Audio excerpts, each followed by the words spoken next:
Bismillahirrahmanirrahim. Assalamualaikum warahmatullahi wabarakatuh.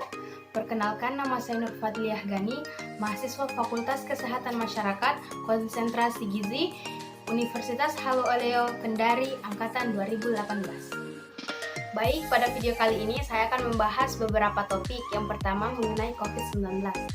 Pada tanggal 30 Januari 2020, Organisasi Kesehatan Dunia atau sering disebut dengan WHO mendeklarasikan darurat kesehatan masyarakat global terkait merebaknya virus corona baru, yakni 2019 novel coronavirus yang berasal dari kota Wuhan di Provinsi Hubei, Cina. Pada tanggal 11 Februari, WHO secara resmi menyebut penyakit ini sebagai coronavirus 2019 atau COVID-19.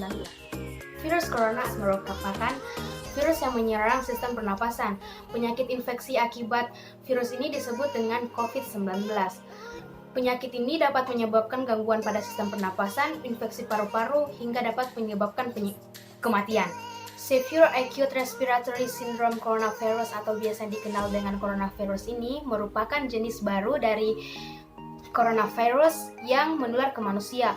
Walaupun lebih banyak menyerang lansia, tetapi virus ini sebenarnya virus ini dapat menyerang siapa saja, mulai dari bayi, anak-anak, hingga orang dewasa, termasuk ibu hamil dan ibu menyusui. Baik, saya akan melangkah ke topik kedua mengenai Rapid Test COVID-19. Rapid Test merupakan teknik pengecekan keberadaan antibodi terhadap serangan kuman di dalam tubuh. Rapid Test COVID-19 untuk menguji apakah seseorang terpapar virus corona atau tidak. Rapid Test telah dilakukan di berbagai wilayah di seluruh Indonesia untuk mendeteksi apakah seseorang terpapar virus corona.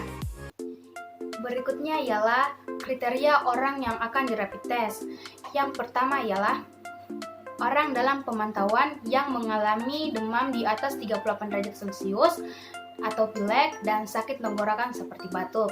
Yang kedua ialah masyarakat yang potensi terpaparnya itu sangat tinggi seperti petugas kesehatan yang menangani COVID-19. Dan yang ketiga ialah masyarakat yang interaksi sosialnya itu tinggi dan rawan tertular seperti TNI, polisi, petugas di bandara, dan lain sebagainya. Selanjutnya ialah alat dan bahan dari pemeriksaan COVID-19. Adapun alat yang digunakan ialah alat rapid test, kapas alkohol, jarum lancet, pipet, dan bahan yang digunakan ialah sampel darah pasien dan larutan penyangga. Pada pemeriksaan COVID-19 tentunya harus memakai APD atau alat pelindung diri. Adapun alat pelindung diri yang digunakan ini ialah face shield, baju hamzat, shoe cover, goggle, sarung tangan bedah, dan masker N95.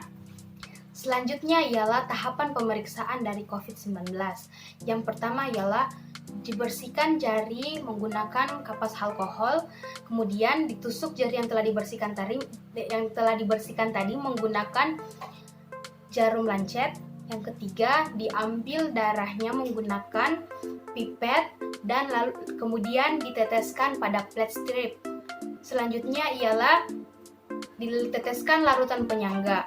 Kemudian ditunggu 10-15 menit, maka hasilnya akan keluar berupa garis. Selanjutnya ialah analisis hasil pemeriksaan dari COVID-19. Ada beberapa indikator yang ditunjukkan pada alat rapid test tersebut yang menentukan indikasi awal seseorang positif atau negatif terinfeksi virus corona. Pemeriksaan sendiri berlangsung antara 10-15 menit, mulai dari pengambilan darah di ujung jari, kemudian ditambah dengan cairan, dan hasilnya pula akan langsung diketahui. Proses ini akan diulang beberapa hari ke depan dan hingga pasti hasilnya.